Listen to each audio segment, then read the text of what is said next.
Salut tout le monde et bienvenue à cet nouvel épisode de Retour au Bercail. Alors, dans la vidéo d'aujourd'hui, je vous présente le portrait de Dalia qui a quitté l'Europe pour venir s'installer à Kinshasa avec sa famille. Elle va nous parler des raisons qui l'ont poussée ou qui l'ont incitée à revenir vivre au pays. On va particulièrement parler de l'immobilier de luxe, qui est un secteur en plein essor à Kinshasa.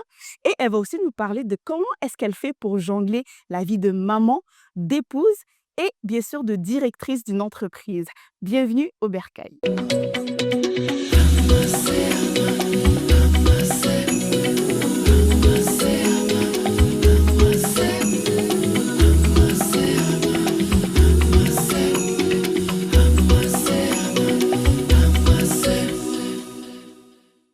Alors bonjour Dalia, Bonjour Rachel. j'espère que tu vas bien. Très bien, et toi? Je vais à merveille, surtout dans le cadre que nous sommes, impossible de ne pas bien aller. Super, je suis très Écoute, contente de ça. Merci beaucoup d'avoir accepté de venir sur ma chaîne. C'est normal, hein? Depuis que je regardais l'émission, j'attendais mon tour. Alors ton tour est arrivé, je te dis bienvenue au Bercail. Merci. Parfait, alors avant qu'on puisse commencer, je voudrais que tu puisses prendre un petit moment pour te présenter. Donc, je suis Dalia Dilanda, j'ai 36 ans, je suis une maman de 4 enfants, mariée, donc épouse aussi. Et je suis ici à Kinshasa depuis maintenant 1 an, en tant que directrice commerciale et marketing de la compagnie Immorose. Super. Alors, est-ce que tu peux nous dire un peu qu'est-ce qui t'a incité à revenir au pays? Où est-ce que tu étais avant? C'est quoi la relation que tu avais entretenue avec le pays durant les années? Et qu'est-ce qui t'a motivé à revenir? Alors moi, mon parcours et mon arrivée ici, elle est assez atypique parce que je n'étais jamais venue au Congo avant. Donc je suis arrivée au Congo directement pour ma prise de poste. Et en fait, c'était plus mon mari qui lui faisait des allers-retours parce qu'il est entrepreneur, donc il avait pas mal de choses à faire ici. Et à un moment donné, on s'est dit que ce serait bien quand même de s'installer parce que tu sais, hein, faire du business à distance quand on n'est pas sur place, il y a pas mal de péripéties. Et donc, mon mari en a vécu pas mal. Donc, c'était pour lui l'occasion vraiment de pouvoir s'installer. Je lui ai dit, ben, pourquoi pas? Donc, j'ai commencé à chercher du travail. Donc, je travaillais dans l'immobilier depuis des années en France. Je n'ai pas dit que je venais de la France. Donc, ça faisait 10 ans que je faisais de l'immobilier en France. Donc, je me suis dit, ben, pourquoi pas chercher un poste ici au Congo. J'étais assez ouverte sur l'endroit. Hein. Je me suis dit, même si je trouve un poste à Kolwezi, Lubumbashi, voilà, je suis très ouverte. Ok, donc l'important, c'est vraiment d'être en RDC, voilà. Et pas nécessairement à Kinshasa. Voilà. D'accord. Du coup, lorsque ton mari te donne cette idée-là de, ben, il vient de parler, il dit, OK, il faudrait qu'on puisse s'installer, toi qui es congolaise, mais qui n'a jamais été au Congo, j'imagine que tu as quand même entendu les histoires du Congo. Comment est-ce que tu prends ça? Assez bien parce que depuis que je le connais, ça fait 18 ans qu'on est ensemble, je crois, avec mon mari, il a toujours parlé de ça. C'est pas comme si c'était nouveau, il a toujours eu ça à cœur. Donc, c'était juste qu'on s'est dit, ben, en fait, cette année, c'est l'année où il faut le faire. C'est maintenant ou jamais. On commence aussi un peu à prendre de l'âge. Hein. Et ben, nos enfants, ils ont aussi grandi. Mon dernier, il a 8 ans maintenant, c'est plus un bébé. Donc, je pense que c'était le bon moment pour le faire. Donc, je l'ai assez bien pris. Au contraire, j'étais vraiment très, très motivée. J'avais hâte de venir. Parfait. Et j'ai regardé ton émission aussi. Ah, ouais. Thank you.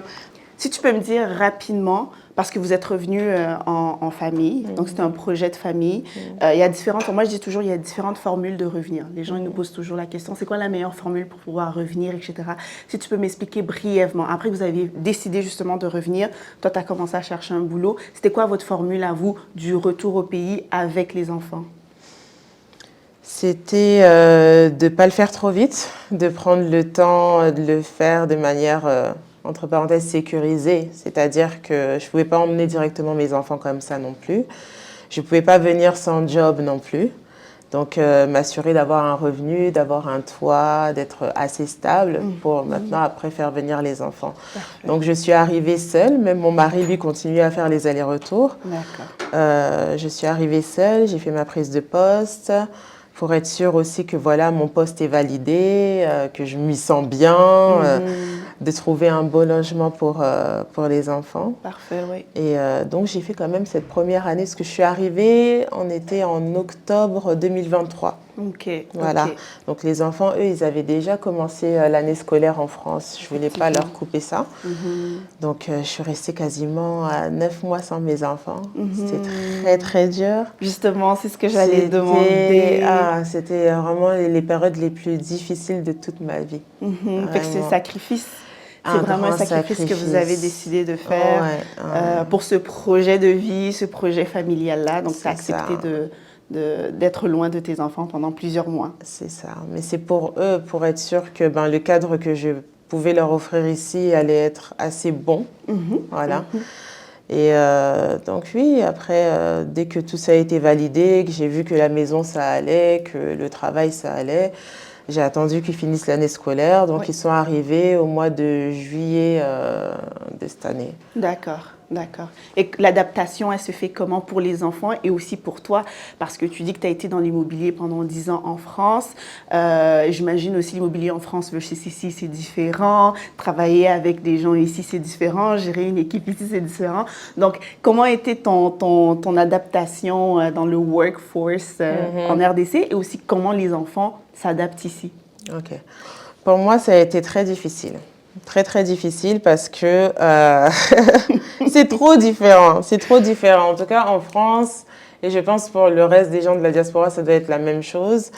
On sait c'est quoi être un employé proactif. Donc, on n'a pas à réfléchir quand on a un poste. On sait ce qu'on doit faire, on sait ce qu'on doit fournir comme résultat. Et on n'a pas besoin d'être trop derrière nous pour le faire.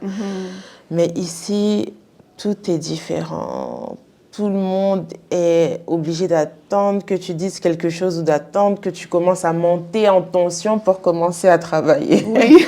Donc ça, c'est vraiment quelque chose... Et ça, c'est vraiment à tous les niveaux. Ça, c'est vraiment le côté qui a été vraiment le plus difficile pour moi parce que je suis une personne très active. J'aime que les choses soient faites à temps. Je suis dynamique. Donc, du coup... pour moi, quelque chose qui peut être fait aujourd'hui, pourquoi le remettre à demain, en fait? J'arrive pas à comprendre ça, moi. C'est quelque chose que... Même demain, tu es proche. Voilà. Ça prend 2-3 jours. Toi, je t'ai posé cette question. Je t'ai demandé de vérifier ça il y a 2 jours. Jusqu'à aujourd'hui, tu m'as pas... C'est ça. Et on laisse passer le temps pour rien. Et il y a même d'autres managers qui vont dire « Oh, sois patiente, ça peut attendre. » Mais ça va pas. Le temps, c'est de l'argent, en fait. Donc, je comprends pas pourquoi les gens aiment trop attendre ici. Je sais pas qu'est-ce qu'il y a avec ça. Et ouais, moi, c'était vraiment ce qui m'a posé le plus de problèmes. Et après, la différence de culture... faut aussi s'adapter. J'aime bien que tu dis la différence de culture parce que les gens ils vont dire mais vous êtes Congolais, vous êtes Congolais. Mais bizarrement, on a vraiment ce choc culturel lorsqu'on décide de revenir au pays, surtout pour toi dans le cas où tu n'avais pas vraiment de connexion avec le pays, tu es revenu, il y a eu quand même ce choc. Mais comment est-ce que tu as fait pour t'adapter? Je me suis déconstruite un peu. Comme on m'avait prévenu, j'ai aussi des amis et des cousines qui sont déjà installées. J'ai été, je pense, en tout cas j'ai essayé d'être très humble. De ne pas me dire que j'arrive, je connais tout et je connais tout mieux que tout le monde et donc je vais imposer aux gens qui je suis. J'ai essayé d'abord d'écouter les gens, savoir comment eux ils fonctionnaient. Et maintenant, essayer de faire rentrer petit à petit aussi ma philosophie de travail. Parce que quand on arrive surtout avec un poste de direction, on est une fille, donc on est une femme, on est assez jeune, on arrive dans une équipe, je travaille dans l'immobilier, donc il faut savoir dans l'immobilier, c'est beaucoup d'hommes. Okay? C'est beaucoup d'hommes. Donc quand je parlais de différence de culture, c'est aussi ça qu'il faut aussi prendre en compte. Parce qu'en fait, quand on est en France, on a l'habitude de vivre avec tout le monde, voilà, tout est assez mélangé. Mais ici au Congo, il y a ce mélange-là, mais de manière différente. Voilà, donc il y a d'autres cultures, il y a des Indiens, il y a des Libanais, il y a des Congolais, mais avec encore une autre mentalité. C'est pas le même type de Congolais ou de Libanais qu'on peut croiser en France, parce qu'ils ont encore une autre type de mentalité. Donc ça, il faut s'adapter aussi à ça. Et moi, j'avais pas l'habitude de ça. J'avais pas du tout l'habitude de ça. Ils ne me parlent même pas de la langue. j'ai dû dealer vraiment à bien améliorer mon lingala parce que ben, la La plupart des majorité des travailleurs, surtout dans travailleurs. les chantiers, ben, c'est en lingala. Il faut Exactement. vraiment, j'ai dû aussi vraiment essayer d'améliorer mon anglais parce que Effectivement. l'anglais est devenu mais omniprésent à Kinshasa.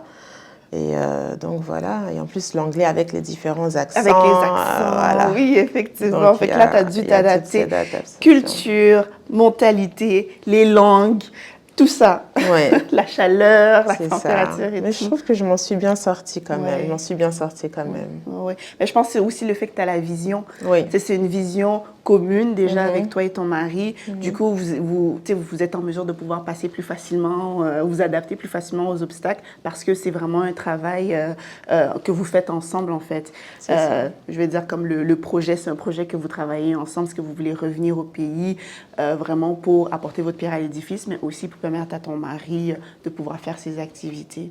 C'est ça. Et surtout quand on travaille dans un domaine qui nous passionne, parce que ben, moi, l'immobilier, c'est vraiment ma passion hein, depuis longtemps. Ben, ça aide aussi à surmonter les obstacles. Quand Effectivement. on fait quelque chose qu'on n'aime pas, ben, du coup, ça doit être un peu chiant. Ouais, Mais t'as moi, raison. vu que j'aime ce que je fais tous les jours, donc Ouais. même quand c'est difficile, ben, je me réveille le matin, je sais que je vais faire ça, que je vais être dans des beaux cadres comme ça, que je vais rencontrer des gens. Ben, Et c'est quand rapidement, même les motivant. enfants, ils s'adaptent comment? Les enfants, ben, curieusement, ma fille, parce que j'en ai ramené que 3 sur 4, mon fils aîné, lui, il n'a pas voulu du tout donc, entendre parler du Congo. Il est venu vite fait en vacances, mais il a dit, moi, je rentre. Ouais, il est grand, là, il va avoir 16 ans, donc il se prend déjà pour... Un monsieur. Voilà, un monsieur. En plus, il fait 1m91, il a une voix déjà, là, donc lui, il ne faut pas lui imposer quoi que ce soit. Donc lui, il est resté en France, il vit avec mon père. Mais les 3 autres, donc ma fille de 9 ans et celui de 8 et... Non, ma fille de 12 ans, excusez-moi quand on a beaucoup d'enfants, super. Ma fille de 12 ans et mes garçons de 8 et 9 sont là. Ok. Et ma fille, ça s'est super bien passé pour elle. Elle adore le Congo. Quand tu lui dis de rentrer en France, elle dit jamais. Ouais, Elle veut ça, pas c'est rentrer. bien. Donc C'est voilà. bien. Les petits, ils ont un peu plus de mal parce que ben, c'est différent pour eux l'adaptation, je pense, quand on est jeune. Quand on est très jeune, ça, on sent quand même le choc, la différence. On était en France, on avait une très très grande maison avec un très grand jardin. On avait quasiment 800 mètres carrés de jardin.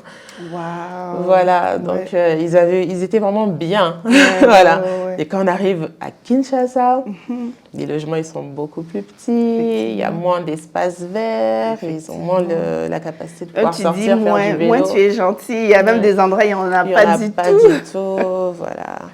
Donc quand j'ai déménagé, j'ai essayé de vraiment faire en sorte de trouver quand même un endroit où ils puissent pouvoir un peu avoir un espace extérieur, qu'ils puissent un peu jouer et tout, Ouais. mais c'est quand même pas évident Ouais. de trouver ça Ok. à Kinshasa. Mais ils vont s'y faire. Éventuellement, Oui. quand ils vont se dire, ah ben non, on ne retourne plus en France, ils vont s'y faire. Oui. Ouais, super. Et là, tout à l'heure, tu as parlé de l'immobilier, tu as mentionné l'immobilier, tu as mentionné le joli cadre dans lequel tu travailles. Est-ce que tu peux nous en dire un petit peu plus? D'accord. Donc, je travaille pour la compagnie Imoro. C'est un constructeur immobilier. Donc, on construit des villas de luxe et aussi des immeubles de bureaux et des centres commerciaux. D'accord. Et là, en ce moment, on est justement dans un de vos cadres majestiques. Dès que moi, je suis entrée, j'étais comme, oh my God, c'est magnifique. Ok, c'est bon, moi, j'amène juste mes valises et puis je reste. Est-ce que tu peux nous parler un peu du projet? Ce projet-là ou en général? Ce projet ici, où est-ce qu'on est? Parce qu'on va le présenter aussi à travers les vidéos. On va montrer des photos, on va pouvoir montrer je vais dire le projet magnifique où on est. Et puis oui, tu pourrais nous parler aussi globalement de qu'est-ce que Imorose fait. D'accord, parce que je voulais dire aussi surtout que on ne s'attend pas forcément, et moi aussi la première, quand je suis arrivée, on m'a dit tu vas travailler dans l'immobilier de luxe. Je disais mais quel immobilier de luxe à Kinshasa? C'est où? Je ne connais pas.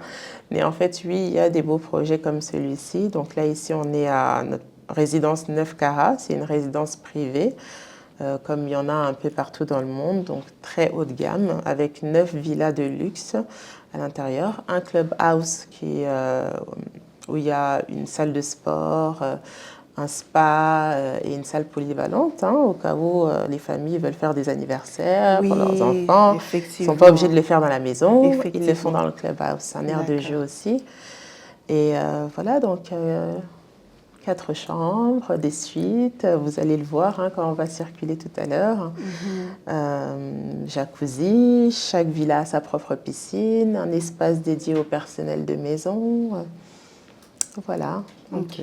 Et lorsque vous avez construit ces villas, c'était quel type de personnes que vous aviez en tête en les construisant? C'était qui le client cible professionnel, des voyageurs? Qu'est-ce que vous aviez Déjà, notre cible, c'était les familles. Il faut savoir que Ok. nous, Immorose, on est vraiment plus axé sur la qualité de vie. On aime moins parler de luxe. Souvent, quand on parle de nos projets, on parle, oui, de haut standing, mais on parle plus de haute qualité de vie, euh, plus de lifestyle que de luxe, en fait. Moi, je trouve que le luxe, ça doit couler de source. On doit avoir des logements de qualité, bien terminés, avec des beaux matériaux. Ça doit être normal. Effectivement. Voilà. Et on veut aussi montrer qu'avoir une bonne qualité de vie, c'est possible. Parce qu'il y a beaucoup de promoteurs immobiliers qui se sont installés à Kinshasa. Et ils sont tous là à nous faire des tours, des tours, des tours. Ok, c'est très bien d'avoir des immeubles, mais les familles ont besoin d'avoir des maisons, Oui. d'avoir des espaces extérieurs, Oui. d'avoir...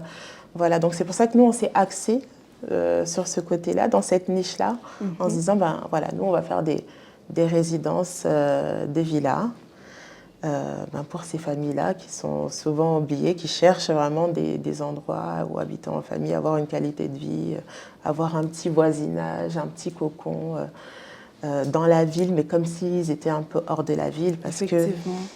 on a des adresses vraiment prestigieuses, on sélectionne vraiment où on est placé. Voilà, c'était vraiment ça le but avec Immorose. Super. Et là, maintenant, j'aimerais bien que tu puisses me parler un peu de... Parce que tu es dans le secteur de l'immobilier, tu as mentionné, il y a pas mal de promoteurs immobiliers aussi.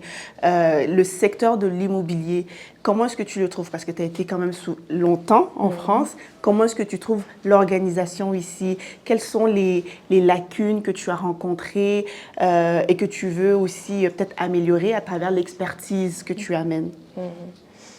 Je pense qu'au niveau de l'immobilier à Kinshasa, je ne vais même pas dire Kinshasa, au Congo en général, on n'est qu'en train de commencer. On en est vraiment au début, on en est vraiment à la base. Donc les choses sont encore vraiment en cours de progression. Il y a beaucoup à faire. Il y a beaucoup à faire. On essaye de faire des belles choses. On voit qu'il y a des beaux projets qui sortent de terre, mais au niveau de l'organisation, pour qu'on arrive à se mettre en concurrence avec les grands promoteurs qu'il y a à l'étranger, on y est encore très loin. Donc c'est ce que j'ai remarqué en arrivant. Je me suis dit, je vais travailler dans la promotion immobilière. Les gens, rien que la promotion immobilière au Congo, c'est pas encore rentré vraiment dans la tête des gens. OK. En France ou même au Canada ou je sais pas dans d'autres pays, acheter sur plan c'est quelque chose de simple, c'est quelque Ouais. chose que voilà on le fait Beaucoup tout de le gens le temps. font, exactement. Mais exactement. ici acheter sur plan c'est pas possible quasiment. Les gens veulent voir que bon vous avez posé une pierre quelque part, sinon j'achète pas. Ok. Voilà. Donc ok. il faut aussi vendre. Moi qui travaille dans la promotion immobilière ici, donc il faut aussi vendre ce côté-là, de sécuriser et de faire entrer dans la tête des gens que vous pouvez acheter sur plan. Ça va bien se passer. Je parle vraiment de l'aspect sécurité parce que les gens, ils ont peur d'acheter quelque chose sur plan et se faire escroquer. Oui, on prend leur argent je et le vois. projet finit jamais. Exactement. Voilà, donc Ouais. le travail que j'avais à faire avec Immorose, c'était de garantir ça, de dire que voilà, Immorose, on est une compagnie solide qui va le faire, qui va vous livrer à temps, ainsi de suite, ainsi de suite. Donc ce côté-là, ce travail-là, Le travail de il est à faire. confiance. Voilà, pour qu'on puisse maintenant faire de la vraie promotion immobilière, c'est-à-dire avoir un projet, commencer déjà à le vendre avant que le projet sorte de terre. D'accord. Et là, ça t'a impulsé à créer une autre structure, ou ta propre structure au niveau de la Oui. formation. Est-ce que tu peux m'en parler un petit peu? Oui, la formation que j'ai créée, elle s'appelle Makazi. Là, c'est encore un autre débat. C'est encore un autre sujet sur l'immobilier, mais c'est le sujet de fond et de base. On est tous là quand on arrive, on cherche un logement. Quand on cherche un logement, on a affaire à qui du coup? un commissionnaire. Oui. Voilà. Et j'ai fait des interviews dans la rue avec mon assistante et j'ai demandé aux gens quelle est votre expérience quand vous avez cherché un logement au Congo. Et tout le monde, mais c'est tellement drôle, tous les gens qu'on a arrêtés, c'était la même chose. Ça s'est très mal passé. Les commissionnaires au Congo, on n'en peut plus. C'est des escrocs. Ils y connaissent rien. J'ai eu telle escroquerie. On m'a volé de ça. Finalement, voilà, on m'a proposé un logement, mais finalement, il y avait je ne sais pas combien de personnes. Surtout ça. Oh là là là là. Surtout ça. Voilà. Oh. Donc, non. plein de gens ont différentes expériences. Ça me donne des chairs de poule parce que ça me rappelle des histoires de peur. Mais pourquoi? Parce que il y a des gens qui se réveillent du jour au lendemain et bon, désolé, hein, le pays, la conjoncture, c'est compliqué. Ils se disent comment je vais manger aujourd'hui, je deviens commissionnaire. Ouais. Voilà. Aucun encadrement par l'État ou quoi que ce soit, aucune formation.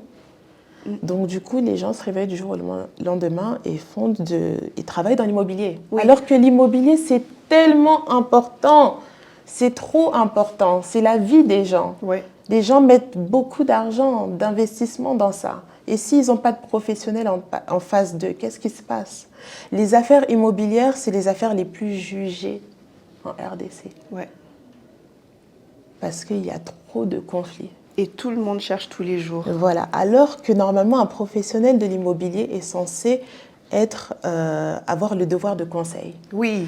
Comment il peut avoir le devoir de conseil si lui-même, il n'y connaît rien? Effectivement. Voilà. Donc, d'où mon projet. Mais parce qu'ils ne pensent pas, pour eux, ils pensent l'immobilier, c'est « Oh, je connais tel endroit, ils sont en train de chercher, oh, c'est vide, oh, quelqu'un va partir, ok, on va seulement regarder. » Pour eux, c'est on donne la liste des choses qui sont disponibles dans tel quartier, on te laisse, et des fois même, ils vont t'amener et ils te laissent aller regarder l'appartement, ils attendent dehors. Hein. Et c'est ça.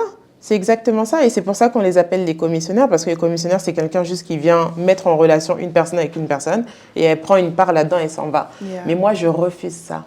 Et c'est ce que je dis aux gens qui viennent à ma formation, parce que c'est une formation justement d'agents immobiliers, parce que je souhaite former des agents immobiliers en RDC, qu'on n'ait plus, que ce soit plus juste des commissionnaires, mais que ça devienne des vrais agents immobiliers formés.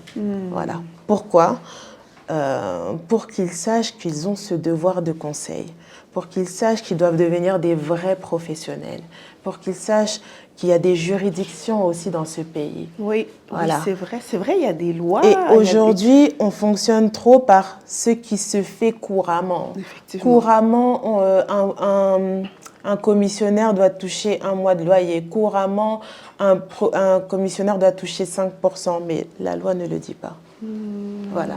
Donc, c'est des choses qui se font couramment. Mais moi, j'ai envie que maintenant, ces professionnels de l'immobilier sachent et connaissent les lois immobilières, sachent et connaissent comment être un bon commercial aussi. Donc, être un bon commercial, c'est quoi? C'est pas penser à soi, la commission que je vais toucher derrière. C'est avoir le souci de son client. Ouais. Qu'est-ce qu'il veut? Qu'est-ce qu'il cherche? C'est quoi son besoin? Ouais. C'est pour sa famille, c'est pour lui, c'est pour combien de temps? Si je l'emmène là, dans cet endroit-là, est-ce que j'ai déjà même visité cet endroit avant de le voir, de le ramener là-bas? Est-ce que je vais le ramener dans un endroit qui est minimum clean, un peu propre, pour bien présenter? Comment mettre en valeur un bien qu'un propriétaire m'aura confié à la vente? Ouais. Est-ce que je peux le conseiller, le dire, ah regardez monsieur, vous avez mis tel prix, mais votre prix, il est quand même un peu trop cher par rapport au marché. Le métier d'agent immobilier, c'est trop important. C'est eux aussi qui peuvent nous aider à réguler les prix. Oui, voilà. C'est vrai, parce qu'on parle souvent, oh, les prix à Kinshasa sont très élevés, ou ils sont anarchiques. Des fois, tu vas avoir un appartement de 500, à côté, c'est un appartement de 1000, et tout ça.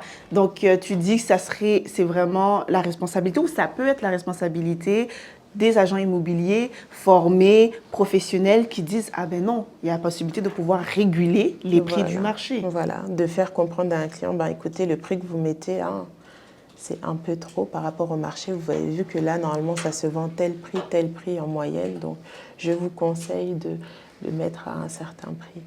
Mais nous, à la place de ça, on a des commissionnaires qui carrément, eux-mêmes, ils augmentent le prix. Donc même un propriétaire avait mis son prix. Mais lui, il va augmenter encore parce que lui-même, il veut encore toucher de l'argent dedans. C'est ça. Vous voyez la mentalité? Ouais, toutes ces choses-là qu'il faut déconstruire. Ben, c'est ça que j'essaye de faire avec ma formation. Et il y a tellement de gens motivés par rapport à ça, on ne s'en rend pas compte. Et ta formation, les gens peuvent le trouver où? Ben, alors, on a une page Instagram. Les gens peuvent se connecter, donc c'est Magazie RDC sur Instagram et s'inscrire tout simplement via la page Instagram. Il y a un numéro de téléphone, ils peuvent nous contacter pour s'inscrire. On n'a qu'une session par mois pour l'instant, voilà. Mais je vais essayer de faire en sorte d'accélérer les choses pour qu'on en ait plus. Vraiment, mon souhait et mon but avec ça, c'est que cette formation, ça devienne obligatoire. J'aimerais que tout agent immobilier, tout professionnel de l'immobilier, avant de commencer à exercer, ait fait cette formation de juste une semaine pour apprendre les bases sur le commercial et le juridique qui leur permettent d'être aptes à pouvoir être enregistrés surtout. Exactement. C'est ça, parce que partout ailleurs, voilà, pour faire le travail d'agent immobilier, il faut être enregistré. Voilà. Effectivement. Et il y a un semblant de carte qui existe, mais c'est pas légal. C'est comme une adhésion à une association. Mais il n'y a pas vraiment de carte légalement qui existe par rapport à ça, qui enregistre les professionnels de l'immobilier, comme il y a l'ordre des architectes et l'ordre des médecins. Yeah. Il devrait avoir quelque chose comme ça. Donc, c'est mon combat. C'est un combat dont on a besoin. Parfait. Donc, du coup, là, tu parles des boss lady, comme je t'appelle. Boss lady. Tu fais la formation, mais en plus de ça, tu es épouse, tu es mère. Comment est-ce que tu fais pour pouvoir jongler toutes ces responsabilités, tous ces rôles que tu as? C'est difficile. Voilà, je peux pas dire le contraire. C'est très difficile, mais il faut s'organiser, organiser son temps, les moments pour les enfants. Je peux pas faire une semaine sans faire une sortie avec les enfants. Même si j'ai que le dimanche pour le faire, ce dimanche-là, il est précieux. Il faut que je sorte avec mes enfants, qu'ils sachent que voilà, je suis là. Je suis là pour eux. Quand je rentre à la maison, je prends le temps de parler avec eux. Qu'est-ce que vous avez fait, tout ça. J'ai besoin qu'ils sentent ma présence. Pareil pour mon mari. Hein. Le mari aussi, c'est important. Ah oui, il faut qu'ils sentent que tu es là et que tu es disponible. Parce que parfois, les femmes, quand elles ont des responsabilités, qu'elles ont des hauts postes, on oublie qu'on est des épouses. Hein. Donc, ça aussi, c'est très important de prendre le temps d'être là pour son mari et le valoriser pour ce qu'il est. Et je le remercie beaucoup, mon mari, parce qu'il faut le supporter. D'avoir une femme qui travaille beaucoup et qui est beaucoup mise en avant. Et c'est grâce à lui aussi tout ça, parce que c'est mon premier, comment dire ça, coach. Hein. Ah oui? Non, lui c'est mon coach, même pas cheerleader. C'est pas la personne, c'est pas une groupie. C'est vraiment, réveille-toi, là t'as rendez-vous, là il faut faire ça, hein. Faut que ce soit bien fait. T'as préparé ça? Ah ok. C'est vraiment la personne qui est derrière moi, qui me pousse et qui me motive. Comme et des quoi fois quand je suis down. On dit derrière un grand homme il y a une grande femme, mais aussi derrière une grande femme il y a un grand homme aussi. Voilà, voilà. Et quand je suis moins bien, il est là vraiment pour me motiver, me dire t'es capable de le faire, ne doute pas de tes capacités. Donc voilà, je remercie aussi pour ça. Donc l'équilibre, c'est ça, c'est vraiment de trouver le temps pour chaque chose. Quand on est au travail, on est au travail. Quand on est à la maison, on est à la maison. Et aussi le temps pour soi. Ça, c'est quelque chose que je dis comme ça, mais je ne le fais pas encore. Mais il faut que je trouve le temps de faire ça pour moi-même. Trouver le temps. C'est ça la clé. Parce que tout le monde a le même temps. Mais il faut que tu trouves le temps, il faut que tu crées le temps. OK. Et selon toi, ça serait quoi les conseils? Tu devais donner un conseil à des gens, aux personnes qui veulent retourner au pays, que ce soit pour le secteur de l'immobilier, qui veut revenir en famille. Ça serait quoi ton conseil? Le seul conseil que je pourrais donner, c'est que ce que j'ai vécu moi. Donc, ce serait de se préparer quand même un minimum avant. Je trouve qu'il y a beaucoup d'émissions ou de choses que je regardais avant de venir qui font un peu peur. Hein. On a l'impression qu'il faut se préparer beaucoup trop. Mais je pense que déjà, si on arrive à venir au Congo, et ça, les gens n'en parlent pas assez. trouver un travail, c'est possible. Voilà. Beaucoup de gens disent qu'ils veulent venir au Congo et directement entreprendre. J'ai pas dit que c'était pas bien, mais pour des personnes qui, comme moi, n'avons jamais mis les pieds en Afrique, je trouve que c'est une bonne chose de commencer d'abord en tant que salarié. D'accord. Parce que ça permet d'apprendre, ça permet de comprendre le pays, comprendre les difficultés, les soucis et du coup les besoins. Oui, Parce que quand on fait vois. une entreprise, on a besoin de comprendre le mindset de ces clients-là pour lesquels tu fais l'entreprise. Et quand on est à l'extérieur du pays, on a des idées. Ah, je vais ouvrir ci. Ah, je vais ouvrir ça. Mais qui est ta cible? Qui est ton client? Toi, tu penses le connaître, mais en fait, tu ne le connais pas. Parce que tu n'es pas venu au pays. Tu n'es pas là. Tu ne connais pas réellement les attentes et les besoins. Donc, je pense qu'être salarié, c'est bien. De commencer en tant que salarié, ça sécurise en termes d'argent. Effectivement. Parce que c'est ça le nerf de la guerre. Et oui. La vie coûte très cher, on ne peut pas le cacher, la vie coûte très cher. Donc si on arrive en mode entrepreneur avec de l'argent de côté, ben, on va voir son argent de côté, son épargne fondre. Et rapidement. Très rapidement, très rapidement. Que si on vient tout doucement, en commençant peut-être à travailler pour une compagnie, avoir un salaire, ça permet vraiment, je pense que... Quand tu dis que on n'en parle pas assez souvent du salariat, effectivement, lorsque les gens pensent au retour au pays, la première chose qui vient en tête, c'est il faut que j'entreprenne, il faut que j'ai une entreprise, il faut que je sois CEO, il faut que je sois X, Y, Z. Pourtant, on a une expertise, de l'expérience qui est tellement nécessaire et demandée sur terrain. Exactement. Et vraiment, je peux en témoigner. Parce que dans l'immobilier, ils ont eu beaucoup de mal à trouver quelqu'un.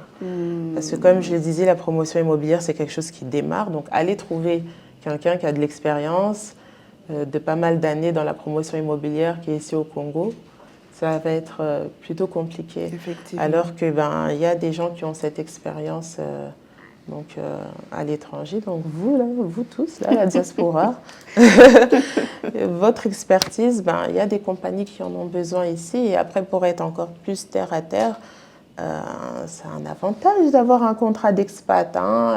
Voilà, donc quand on vient seul avec son argent et pour entreprendre, on n'a pas ces packages-là. Yes. Moi, j'arrive au Congo plutôt tranquille. Mon patron, il me fait venir. J'ai peut-être dans le package, on peut négocier un logement, on peut négocier une voiture, on peut négocier ceci, cela. Donc, c'est quand même... C'est un très grand avantage. Hein? C'est quand même un avantage très grand. À venir comme ça et commencer à se débrouiller seul. Donc, c'est quelque chose que je pourrais plutôt recommander de faire comme ça. Et moi, justement, j'ai changé mon mindset par rapport à ça.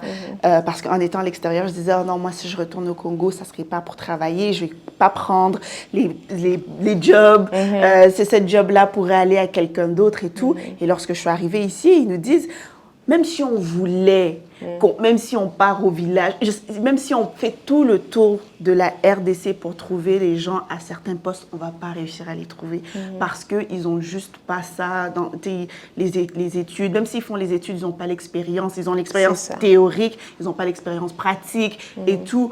Et tu te dis, ah mais non, finalement, c'est vrai que être salarié au pays, c'est pas... tu ne prends pas la job de personne. Non. En fait, le besoin est là et toi, tu as l'expertise de... C'est juste que l'expertise n'est pas sur terrain. Donc, c'est ça. Moi, j'ai vraiment changé mon mindset par rapport à ça. Mais écoute, merci beaucoup d'en avoir parlé. Justement, c'est un très bon point que tu rajoutes. Est-ce que tu as un dernier mot de la fin avant qu'on puisse conclure? Le dernier mot de la fin, comme je l'avais dit une fois dans une conférence, venez. J'ai envie de dire à la diaspora, venez vous installer, rentrez au pays, c'est très important. On en a besoin et vous aussi, vous en avez besoin de connaître votre culture, de connaître votre pays et d'apporter ce qu'on peut apporter à notre pays, tout simplement. Moi, je suis fière de ce que je fais ici. Je suis très fière de ce que je fais ici. Et même quand on parlait de travailler pour quelqu'un, on n'a pas la même liberté dans un job que quand on l'a en France. Ici, on est là, on apporte notre expertise, on nous écoute. On nous fait confiance. Oui. Voilà. Et tu sens que tu fais la différence. Et tu sens que tu fais la différence, que tu apportes vraiment ta pierre à l'édifice. Et c'est ça, quoi, vraiment que j'aimerais conseiller à tout le monde. Venez rentrer, venez apporter votre pierre à l'édifice. On a besoin de ça. On a besoin de votre expérience dans les entreprises déjà existantes et on a besoin de votre expérience pour les nouvelles entreprises à créer ici au Congo. Donc, pour que notre économie puisse être plus forte, on a besoin de tout le monde. Effectivement. Voilà. Merci. De rien. Merci beaucoup. Ce fut un énorme plaisir de partager cela avec toi. Et puis, tu as apporté quelque chose de différent parce que oui, l'immobilier, on entend parler, on entend ici et là, mais tu as amené quelque chose de, tu sais, des points vraiment clés qu'on attend très rarement. Et franchement, n'hésitez pas, toutes les informations en lien avec la formation qu'elle offre seront dans la boîte de description. Si vous avez apprécié la vidéo, laissez des commentaires, laissez des likes, partagez et surtout abonnez pour que la communauté puisse grandir. Et puis moi, je vous dis à la prochaine. À la prochaine. Ouais.